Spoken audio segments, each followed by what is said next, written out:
Bom dia. Terror no centro de Belém na manhã desta sexta-feira. Depois de assaltar um carro forte, um bando foge em direção a ruas diferentes da cidade. Há perseguição policial, reféns, troca de tiros, mortes. Neste momento, os assaltantes continuam fazendo reféns em uma loja no bairro de Nazaré. A cobertura completa você vai ver aqui no Jornal Liberal. E vai ver também perigo nas estradas. No sudeste do Pará, um buraco na pista atrapalha a viagem entre Curionópolis e Parauapebas. Na BR-316, os buracos também atormentam a vida dos motoristas. E a cantora Simone Almeida lança hoje o seu primeiro CD solo.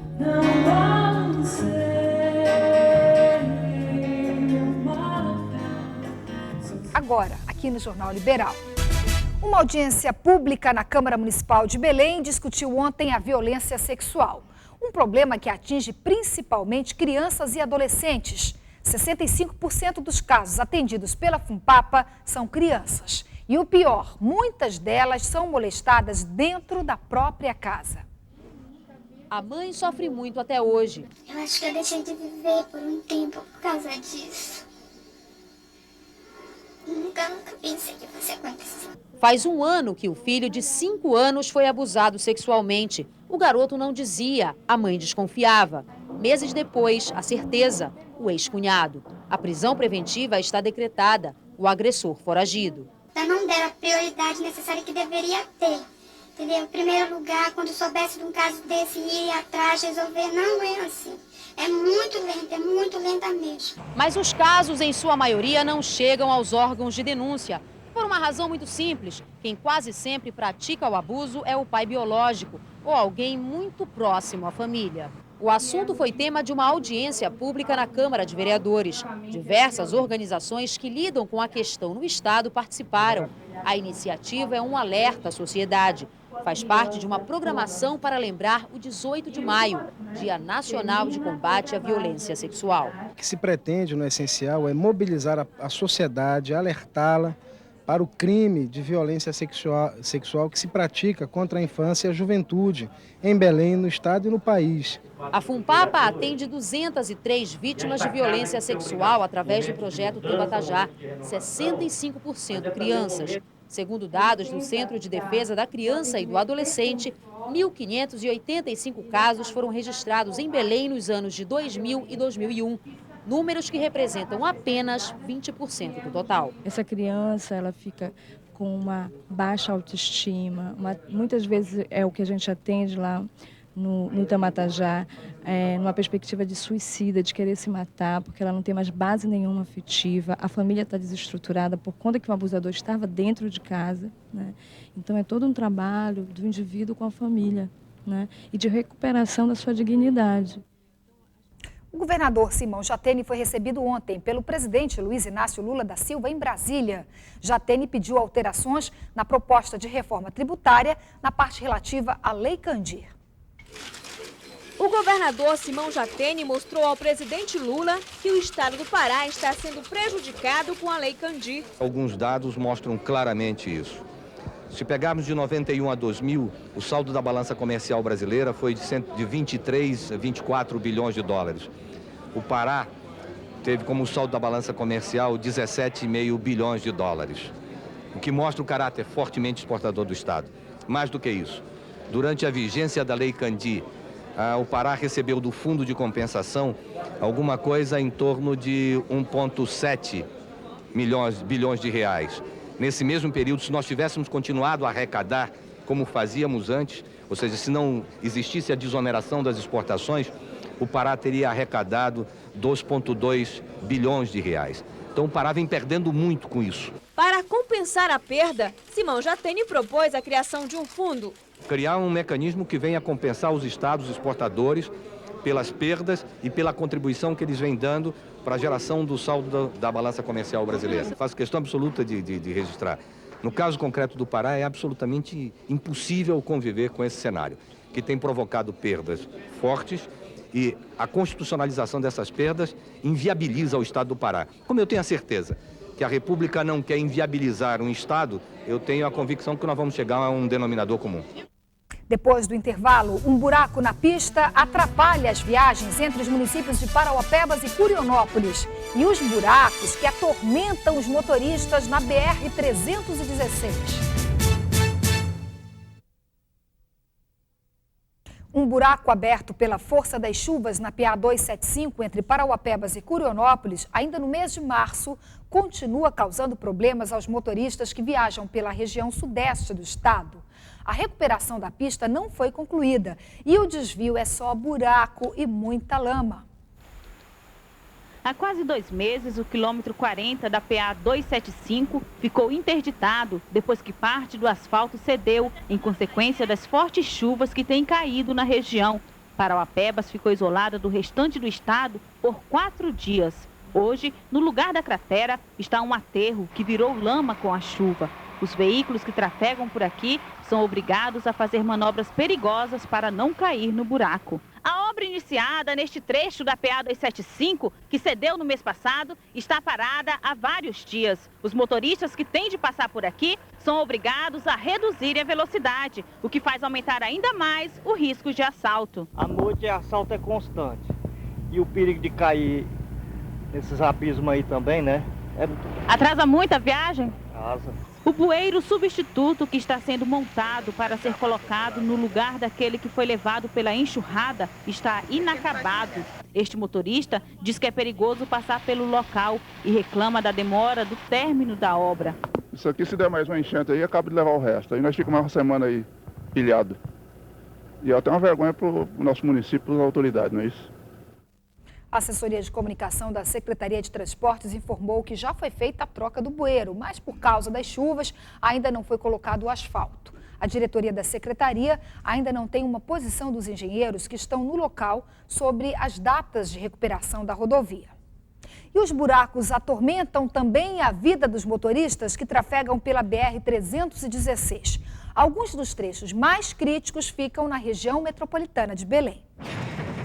Pegar a estrada pode ser sinônimo de dor de cabeça para os motoristas quando a estrada em questão é a BR-316. Em vários trechos, a rodovia está cheia de buracos. A situação é pior a partir de Marituba.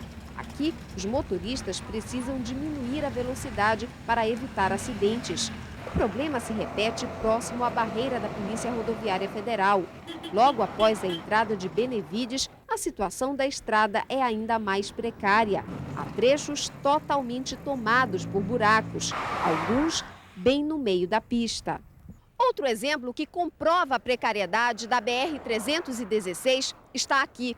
Este retorno está cheio de buracos. O pior é que não é só ele que está assim. Ao longo da estrada, muitos retornos estão em situação parecida. Você acha que é perigoso trafegar assim? O dia até que não, né? Mas à noite.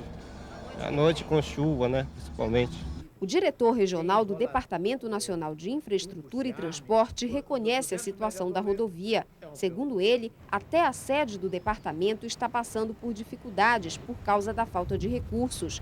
Mesmo assim, diz que um convênio com a Prefeitura de Marituba vai garantir a recuperação dos trechos mais críticos da BR-316. A previsão que nós temos é apenas o tempo necessário para que se firme o convênio entre o DENIT e a Prefeitura Municipal de Marituba, que tem todas as condições de executar o serviço. Ela tem usina de asfalto, ela tem máquinas pesadas para que se possa recuperar essa parte que está aí. E nós esperamos que dentro de uns 10 a 15 dias a gente possa acionar a Prefeitura para que ela possa assinar o convênio e iniciar os trabalhos.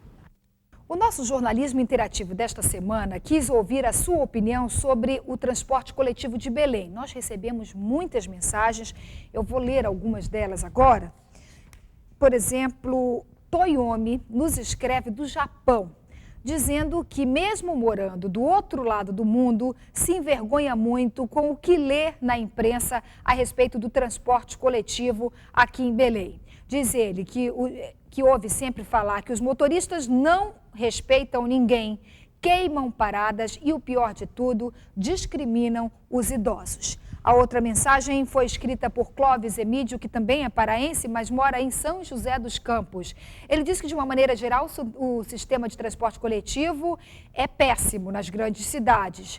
Isso, diz ele, por causa da omissão das autoridades que não tomam providências, porque o sistema de transportes é uma concessão pública.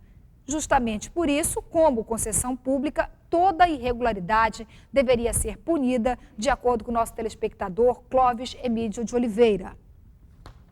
Tenho também um e-mail escrito de Cristina Santos, aqui de Belém. Ela diz que, na opinião dela, os transportes coletivos deveriam ser mais limpos, mais confortáveis e também em maior número. E, acima de tudo, motoristas e cobradores deveriam fazer cursos de relações pessoais para tratar melhor os passageiros. E, por último, em meio a tantas reclamações, nos chegou um elogio e, é claro, a gente tem que ler, né? Marcelo Pinho nos escreve de Marituba.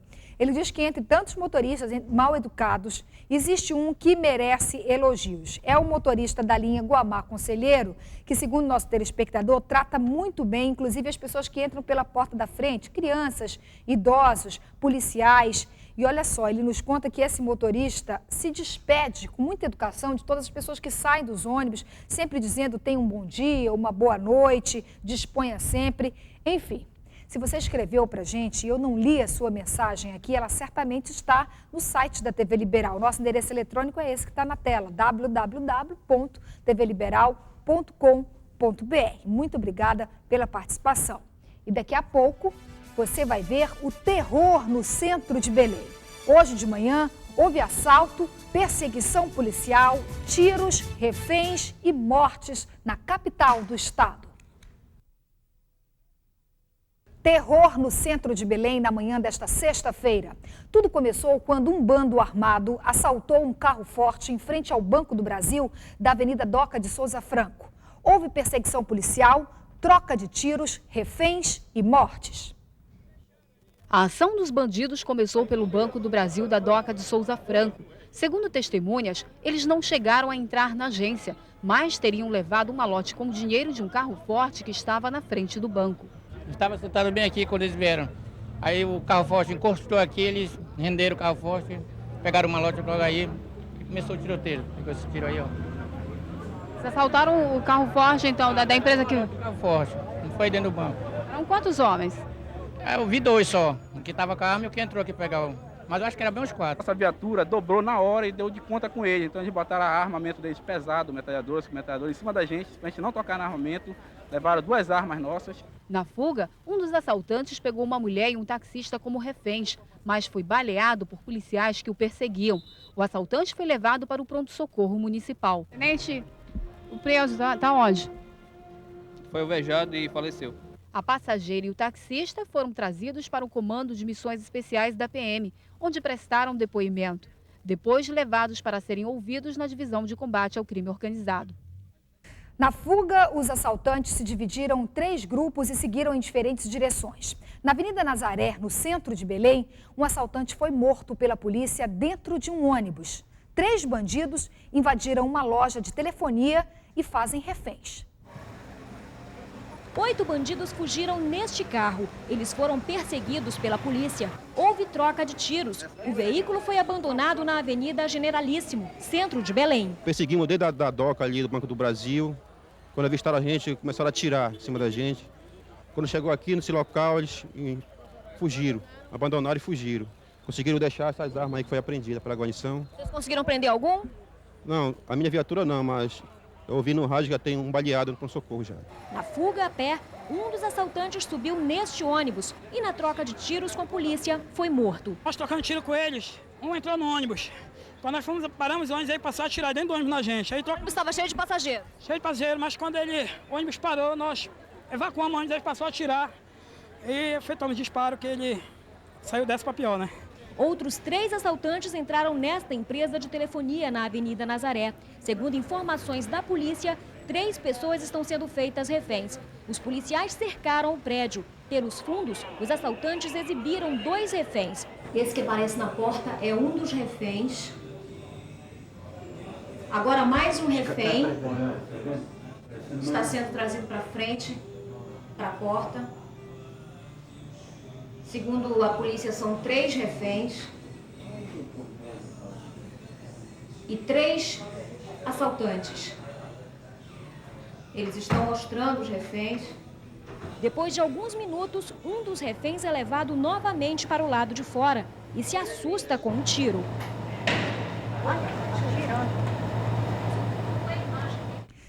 E os bandidos continuam mantendo reféns no interior da loja. O repórter Jonas Campos tem mais informações. A polícia está negociando com os assaltantes a libertação dos reféns. Do lado de fora, PMs do Grupamento de Operações Especiais estão posicionados, prontos para agir. Mas a ordem é não invadir o estabelecimento até que os reféns sejam libertados. Agora há pouco, os assaltantes tentaram enganar a polícia e libertaram um bandido como se fosse o refém. Mas esta estratégia foi descoberta e o assaltante acabou preso. Bem, e agora nós vamos ao vivo para frente da loja, onde os assaltantes ainda estão mantendo os reféns. Nosso repórter Ronaldo Pena está lá ao vivo. Ronaldo, bem, você está acompanhando a nossa cobertura, a situação é de absoluta tensão. Como é que estão as negociações aí, Ronaldo? Exatamente, Laís. Eu queria começar fazendo uma observação muito importante. Os assaltantes estão lá dentro da loja sem energia elétrica, mas é importante que pelo telefone, já que ele até há pouco estava com essa ligação telefônica estabelecida com a televisão, é importante que ele não ouça, porque nós vamos conversar agora com o Coronel Araújo, né, comandante do Policiamento Metropolitano de Belém. Então a gente está fazendo essa observação com calma. É importante que o assaltante, Ronaldo, que acabou de falar com a gente ao vivo, não ouça o que vamos falar agora. Ronaldo, certo? Isso é uma experiência inédita para todos nós, certamente, para mim, para você, talvez até em TVs do Brasil inteiro. Certamente a técnica lá em cima está nos ouvindo, atenta à recomendação que você acaba de passar para nenhuma ligação telefônica nesse momento continuar nos ligando ou nos transmitindo de alguma forma para dentro da casa onde estão os reféns, porque afinal o que nos interessa acima de qualquer coisa é a segurança dos reféns. Agora, certamente você pode transmitir o que o assaltante falou para a polícia para saber, enfim, o que vai ser feito agora? Exatamente, Laís, a gente faz essa recomendação porque no momento de negociação, num momento muito tenso como esse, as informações são importantíssimas. E algumas informações que estão de posse da polícia agora não podem chegar aos assaltantes nesse momento. A gente conversa com o Coronel Araújo. O senhor ouviu, portanto, essa ameaça. Ele já havia feito essa ameaça anteriormente de que se o caminhão não for retirado da porta da loja, ele mataria um refém? Com certeza. Algumas reivindicações dos meliantes foram atendidas também. Nós já disponibilizamos a eles 3 coletes, 2 lençóis e um cartão telefônico. Logicamente, algumas outras impossíveis de ser negociadas, como essa que eles estão fazendo. Ele já havia feito anteriormente? Já havia feito, já cerca de 2 horas, que não foram atendidos, logicamente, porque nós não vamos negociar nada que possa, que seja entendido como uma possibilidade de fuga, isso está descartado, e nós vamos ficar negociando até que eles possam realmente liberar os reféns e aí sim terão a sua integridade física assegurada. Coronel, pelo que eu entendi, então atender ao pedido que ele faz de tirar esse caminhão aí da frente seria facilitar a fuga? E é isso que vocês querem impedir, é isso, Coronel? Com certeza. Esse caminhão que está aqui à frente significa exatamente um obstáculo à fuga dos mesmos. Se eles estão pedindo isso, estão afirmando que vão tentar, como eles próprios estão dizendo, varar a bala, isso é inegociável. Nós não vamos retirar o caminhão, não vamos negociar munição e sim negociar a entrega dos reféns e também dos meliantes para que eles possam, com advogado, como eles já solicitaram, serem encaminhados para a Delegacia de Combate ao Crime Organizado. Uma outra reivindicação dos assaltantes que vocês não atenderam, evidentemente, foi munição. Eles pediram munição, nós temos informações e também conhecimento que eles já possuem poucas munições, apesar de estarem também com ainda armamento pesado, mas logicamente que essa reivindicação também não foi atendida. Ronaldo. Pois não, Laís. Eu acho que também, nesse momento, é importante que a gente dê orientações para a população de uma maneira geral, porque há ruas cercadas pela polícia no centro da cidade. Você está aí na Avenida Nazaré. Exatamente, o Ismar vai logo mostrando aqui para a gente. No trecho onde, Ronaldo? Nós estamos na Avenida Nazaré, exatamente em frente ao Colégio Nazaré. Nós podemos ver aulas suspensas, exatamente, trânsito interrompido. Os alunos, não só do Colégio Nazaré, mas também do Colégio Santa Catarina, que fica ao lado do Nazaré, foram liberados no meio da manhã, assim que essa situação aqui se estabeleceu. Eles saíram por trás, pelos fundos do colégio, que dão para a Avenida Braz de Aguiar. E, por enquanto, a direção das escolas espera que essa solução, que haja uma solução para essa situação de tensão e de risco. Caso não haja uma solução até 1 da tarde, a orientação que nós recebemos e que estamos repassando agora para os alunos e pais é que não haverá aula à tarde também no Colégio Nazaré e no Colégio Santa Catarina, caso não haja, portanto, uma solução até 1 da tarde. E, Ronaldo, será que você pode ver aí com o coronel, comandante do Comando Metropolitano de Belém, se há orientações também para as pessoas que trabalham na região, aí nessa área, pessoas que normalmente transitam por aí, porque numa situação de tentativa de fuga, de perseguição policial, pode ser um risco para as pessoas também, né, Ronaldo? Como nós vimos aqui, existe uma corda isolando aqui, o trânsito tanto de veículos quanto de pedestres está interrompido aqui. Qual é a orientação para as pessoas, coronel? Onde nós estamos com isolamento, está proibida a circulação de pessoas. Isso visando exatamente garantir a segurança deles próprios. Nós temos procurado conversar com as pessoas que estão aqui como curiosos, para que prossigam seus caminhos, que vão ao seu trabalho, sua residência, porque aqui eles estão, sim, correndo risco de vida caso haja uma tentativa de fuga por parte dos bandidos. Ronaldo, pois não, Laís. Vamos fazer o seguinte, nós vamos interromper um pouquinho aqui a nossa transmissão ao vivo. Você continua aí, nós vamos voltar logo mais no próximo bloco, dando mais informações e continuando com essa nossa cobertura ao vivo do assalto, tá? Muito obrigada, Ronaldo. E mais assaltos hoje em Belém. A sede do Sindicato dos Bancários foi assaltada agora há pouco. Foram levados R$5.000. Na mesma hora, uma distribuidora de cigarros na Doca de Souza Franco também foi assaltada. Os bandidos levaram do caixa R$3.000. E a Polícia Militar informou agora há pouco que 3 homens do bando que assaltou o Banco do Brasil e o HSBC em Redenção foram presos hoje de manhã na cidade de Guaraí, no Tocantins. Eles estavam com armas pesadas e com R$12.000. Uma equipe de policiais do Pará segue hoje à tarde para o Tocantins para trazer os assaltantes. Depois do intervalo, nós vamos continuar na cobertura ao vivo do assalto e você vai ver também que a cantora Simone Almeida lança o primeiro disco solo da carreira. Agora, para relaxar, a cantora Simone Almeida comemora 10 anos de carreira com um recado especial. É o lançamento hoje em Belém do primeiro CD solo da carreira. O CD reúne quase 100% de músicas de compositores paraenses. Simone, boa tarde. Boa tarde. Boa tarde, é o nosso amigo do violão o também. Amorim, Davi Amorim. Tudo bom? Bem, a gente está num dia tenso hoje, verdade. Assalto ao vivo, você está vendo? Vamos relaxar um pouquinho aqui com uma boa notícia. Simone, você está há 10 anos, mais ou menos, já verdade. Cantando. Profissionalmente há 10 anos cantando já. Você canta o quê? Música eu canto paraense? Música paraense, eu canto música brasileira. Sim. Né? Mas nesse disco, especialmente, pelo menos a maioria das músicas é de composição paraense. Tenho 2 músicas que são de compositores, um compositor nacional, que é o Chico César, e o Eudes Fraga, que é um compositor cearense. Simone, você já saiu de Belém, já fez alguma coisa fora, faz parte dos seus planos? Como é que está a sua carreira fora? Na verdade, eu já fiz alguns shows fora de Belém, já fiz no Rio, fiz uma turnê com o Nilson, mas o lançamento do disco está sendo agora ainda. Foi ontem no Margarida Esquivazapa, né, a estreia, Sim. E hoje o segundo dia de lançamento do disco. Ok, o disco se chama Recado. Simone Almeida, Recado. Por que Recado, Simone? Porque é o meu recado de amor para o mundo, esse mundo tão tumultuado como hoje, por exemplo, né, que a gente está vendo, infelizmente, esse problema. Enfim, é o meu recado para o mundo, é o meu recado de amor, é o recado da música paraense, né, que está entrando nesse mercado brasileiro, graças a Deus, da música. A capa do CD é super bonita. Obrigada. As fotos são da Valda Marques e o projeto gráfico da Andréa Pinheiro. Muito legal. Andréa Pinheiro, que é cantora também? Exatamente. Legal. A gente pode cantar um pouquinho, vamos lá? Pode, vamos cantar pode o quê? Sim. Eu vou cantar a música de trabalho do disco, que chama Meu Grande Amor, do Eudes Fraga. Tá, vamos cantar então um pedacinho. Você me deixa feliz demais quando me beija a boca e me faz coisas que ninguém faz, me deixa a alma louca. Você me faz sorrir, chorar, eu fico assim no ar. Você me faz feliz, me faz voar. Nunca ninguém me amou assim como você, meu grande amor. É essa paixão que não tem fim acende o meu amor.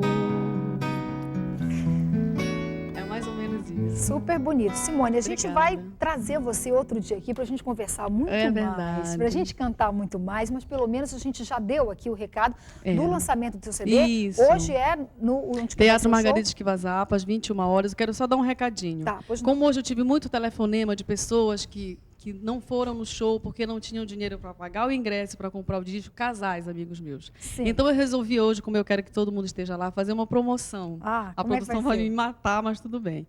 É o seguinte, o casal que chegar juntinho hoje lá, tá, para comprar os ingressos no teatro, só vale para inteira isso, tá? Vai levar um CD de presente, tá? Então esse vai ser o meu recado de amor para os casais, apesar de não ser o dia dos namorados, mas pelo número de telefonemas que eu recebi realmente hoje, entendeu? Então eu resolvi fazer essa promoção. Ok, tá Simone, bom? muito obrigada, Obrigada pela participação aqui no Jornal Liberal. Sucesso, muito sucesso para você. Bem, e agora nós vamos voltar ao vivo com o repórter Ronaldo Pena, que está próximo da loja onde os assaltantes fazem reféns, mantém reféns aqui no centro de Belém, mais exatamente na Avenida Nazaré. Ronaldo, por enquanto a situação é a mesma, os reféns ainda aí dentro, alguma novidade na negociação ou não? Deixa eu acrescentar uma informação, Laís. Aquele assaltante que saiu da loja se dizendo refém, que nós vimos ainda há pouco, como ele foi descoberto? Um guarda municipal que o viu saindo da loja em direção a uma ambulância, já que achava-se até então que ele era um refém, iria receber aqueles atendimentos de rotina, já que havia saído de uma situação de grande risco. Então, um guarda municipal que havia participado lá do começo da ação em frente ao Banco do Brasil, na Doca de Souza Franco, reconheceu esse assaltante e imediatamente ele foi preso. E a polícia, o nome dele é Anderson Cavalcante. A polícia já tem informações, inclusive já identificou os 3 assaltantes que continuam dentro da loja. São daqui do Pará, Ronaldo? Exatamente. Todos os assaltantes que foram identificados até agora são paraenses, alguns deles, inclusive, foragidos da Justiça. E, Ronaldo, que ousadia, porque 8 horas da manhã, um carro forte ali na avenida, o primeiro, tudo começou ali, carro na forte Doca. em frente ao Banco do Brasil, na Doca, um lugar super movimentado às 8 da manhã, é muita ousadia, né? Exatamente. É uma ação que não é muito comum, né, Coronel? É hoje uma ação de grande ousadia, como disse a Laís, o senhor ouviu. Exatamente. Eles têm tomado esse tipo de atitude, uma vez que nós estamos intensificando, principalmente nos horários bancários, as nossas patrulhas, as nossas barreiras. Então eles tentaram esse assalto justamente porque nesse horário o banco, uma vez que não estava aberto, eles julgaram que poderia ter facilitado o assalto. Mero engano, uma vez que nós já estávamos com as viaturas nas ruas, a perseguição foi feita de imediato e com certeza isso facilitou bastante na nossa ação, que foi favorável à polícia. Coronel, aquele assaltante que falou ainda há pouco ao vivo no Jornal Liberal, primeira edição, na TV Liberal, como ressaltou a Laís, um fato inédito, inclusive, que ele ligou para a TV Liberal através de um telefone celular, já que a energia e o telefone fixo da loja estão cortados. Eles estão com o telefone celular, é através desse telefone que eles estão fazendo os contatos, inclusive com seus familiares, pedindo apoio, e a energia, a água e o telefone fixo estão cortados. Agora foi uma situação de grande tensão para todos nós. A Laís certamente ficou tensa conversando com esse assaltante no momento em que ele mantém pessoas reféns, com armas apontadas para a cabeça, etc. Eu pergunto para o senhor, é um assaltante que já foi identificado, se chama Darlan, é um assaltante que causa temor também à polícia pela história que ele tem, é um assaltante já condenado, como ele mesmo disse, quer dizer, é um assaltante perigoso? Sem dúvida nenhuma, o Darlan é perigosíssimo. Muito conhecido da polícia, inclusive é foragido da justiça. Então ele está no desespero, fazendo essas reivindicações absurdas que logicamente nós não vamos atender e com certeza nós deveremos chegar no final feliz tanto para a população, para os reféns e também para eles que se entregando terão a sua integridade física garantida. Coronel, pelo que eu conversei com ele, deu para perceber que, assim, parece que ele não tem muito a perder, não é? Porque ele fala, se não atender as nossas reivindicações, nós vamos derrubar, ou seja, ele quer dizer que ia matar mesmo os reféns. Eu imagino a situação da família, desses reféns, e me parece que o senhor consegue alguma tranquilidade, quer dizer, é normal nesse tipo de negociação os bandidos ameaçarem dessa forma e parecerem assim tão destemidos? Com certeza, Laís. Essa ameaça ele já fez há cerca de 2 horas atrás, lá para o nosso gerente, o capitão Nil, que está negociando, já fez essa ameaça e a técnica nós estamos seguindo e esse tipo de reivindicação não será atendida e com certeza mais tarde ele deverá perceber que ele não tem nenhuma chance de fuga e optar por se entregar. É o senhor que está à frente das negociações, coronel? O senhor chega a conversar com eles? Como é que é essa negociação aí? Veja bem, por parte da Polícia Militar eu estou no comando e por parte da Polícia Civil o delegado Dilermando. Porém, o gerente de crise é o capitão Nil, que está conversando diretamente com ele e nos repassando as informações. Pelo telefone ou não? Ele entra lá, é? Pessoalmente, o contato deles é cerca de 6 metros, 7 metros, bem próximo. E essa conversa diretamente feita pelo capitão Nil com os meliantes e nos repassa para a Polícia Militar e a Polícia Civil tomar as decisões aqui fora. Agora, Ronaldo, nós mostramos aqui no Jornal Liberal que na hora da fuga, os assaltantes saíram em direções diferentes, em carros diferentes, mas nesse momento está tudo concentrado aí, não existe a possibilidade de algum outro ter fugido por outra rua, por outro lugar, Ronaldo? Vamos tentar fazer um retrospecto inicialmente aqui da loja. Coronel, nesse momento estão lá dentro 3 assaltantes, o senhor já disse o nome de um deles, Darlan, o nome dos outros 2 que também já foram identificados. Além do Darlan, tem o Valmir e um outro que nós não identificamos pelo nome, mas também é conhecido da polícia. E nós julgamos também que ainda se encontram na loja 3 reféns. Ok, esses 3 reféns, o dono da loja e 2 funcionários, um homem e uma mulher. Exatamente, o dono da loja e alguns funcionários que ainda estão em posse lá dos meliantes. Vamos tentar visualizar a situação agora como um todo, conforme a Laís perguntou. Vocês já sabem ao todo quantos assaltantes participaram dessa ação? Participaram 6 assaltantes, sendo que um foi preso, 2 já foram abatidos e ainda os 3 se encontram no interior da loja. Portanto, não tem nenhum ainda que a polícia não tenha identificado. Os 2 que foram presos, inclusive um deles, o que morreu dentro do ônibus, nós mostramos ainda há pouco, também era foragido do sistema penal. Isso, é o conhecido nonatinho do Tucunduba. Então, a perseguição foi de imediata, eles se dividiram, mas as viaturas também se dividiram. Então, não existe possibilidade nenhuma de ainda haver algum foragido nessa ação. Ronaldo, pois não, Laís? Nosso jornal está acabando, você vai continuar aí ao vivo, dando todas as informações. Cuidado, por favor. Boa sorte, bom trabalho a todos vocês. Muito obrigada. Obrigado, Laís. Bem, você vai continuar tendo todas as informações ao vivo aqui na TV Liberal durante a nossa programação e também, é claro, no Jornal Liberal, segunda edição. Até amanhã.